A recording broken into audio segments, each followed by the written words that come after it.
دا چې په اسلامي هیوادونو باندې د لادینیت او لامذهبیت کوم طوفان رالوتی ده په دې باندې تاسو ټول خبر یاست. که دغه طوفانونه د کوم بل دین او مذهب په خلاف سوي وای آثار به هم باقي پاتې سوي نه وي. که د غرونو په خلاف دا سازشونه سوي وای نو هغه غرونه به ختم سوي وي. خو یګانه هغه دین د اسلام ده چې سره د دومره سازشونو نه بیا هم خپل حقانیت په بقا خپل سره ثابت کړی. کفارو چې د اسلام او اهل اسلام په خلاف کوم کار د قادانیت، د لامذهبیت، د ماماتیت، د پنجپیریت، د بریلویت، د مودودیت په جامه کې اخیستی د اسلام په خلاف په بل یوه جامه کې به داسې کار نه یې اخیستی. د ویکټوري اهل حدیث سلفیانو حال خو تاسې ته ښه معلوم چې موږ او تاسو په خپلو علاقو کې په وهابیانو سره پیژنو. دا خو لله الحمد ختم سوي، وجود یې نشته. هېڅوک هم نه وایي چې زه سلفي یم، زه اهل حدیث یم، زه ویکټوري د ملک انګریزۍ ویکټوریا بچوړه یم. هېڅوک هم دا جرأت نشي کولی. دا ستاسې د مبارزې د کوښښونو نتیجه وه چې ختم شو. خو یوه بله فرقه ده چې د پاکستان د صوبه سرحد په علاقو کې او په افغانستان کې د پنجپیریانو په نوم سره پیژنو، چې ماماتیان هم ورته ویل کېږي، چتروړیان هم ورته ویل کېږي، پتریان هم ورته ویل کېږي، نچریان هم ورته ویل کېږي. خو د خپلې ډلې نوم یې چې چا ایښی ده اشاعة التوحید والسنه. ګورئ دوی د اشاعة التوحید والسنه نوم خپلې ډلې ته ایښی ده، خو دوی په واقع کې اشاعة التلبیس والالحاد والضلاله کوي.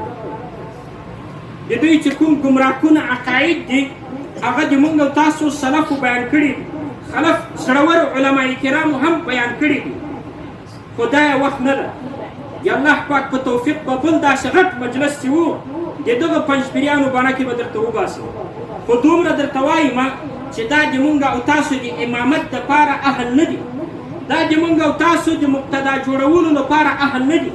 دا اهل بدعت دي، دا د زمانې معتزله دي. له دېو نه به ډډه کوي.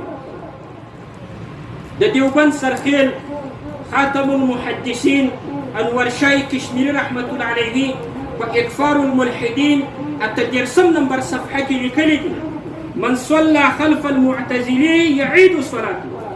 چا چې د معتزلي په اقتدا کې لمونځ وکوه اعاده د لمانځه دې وکړه. پنجپیریان ماماتیان دا معتزله دي، نو د دوی په اقتدا کې لمونځ نه دي کول پکار. که چا کړی وي اعاده پرې واجب ده. اوس ولې معتزله دي؟ د اعتزال لپاره ډېر وجوه علماو بیان کړي، خو یوه وجه دا هم ده چې دوی د عذاب فی القبر څخه منکر او منکر د عذاب فی القبر معتزلي دي. عمدة القاري شپږم جلد صفحه نمبر 601 کې همدغسې لیکلي. علما کرامو په دغسې مسایلو مستقله رسالې د امت د دفاع دپاره لیکلي. په هر صورت وخت مو نه نیسوه، دا یوه بدبخته فتنه ده. د دې مقابله د موږ او تاسو سلفو کړې ده.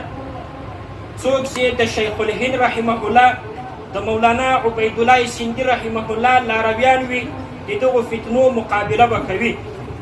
او یاد لري چې یو بله فتنه هم را پیدا شوې ده په جدید بریلویانو سره یادېږي.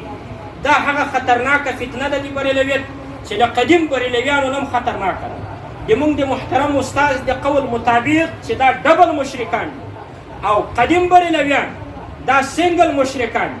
فلهذا په یو بله جلسه کې به د دوی باندې هم موږ غږېږو. دا چې د دوی مرکزي عقاید او اصول څه دي دا به هم درته ذکر کوو، خو د وخت د کمبود په اساس اضافه خبرې موږ نه کوو. اله العالمین دې له تاسو ټولو نه راضي شي، له موږ نه هم. واخر دعوانا ان الحمد لله رب العالمین.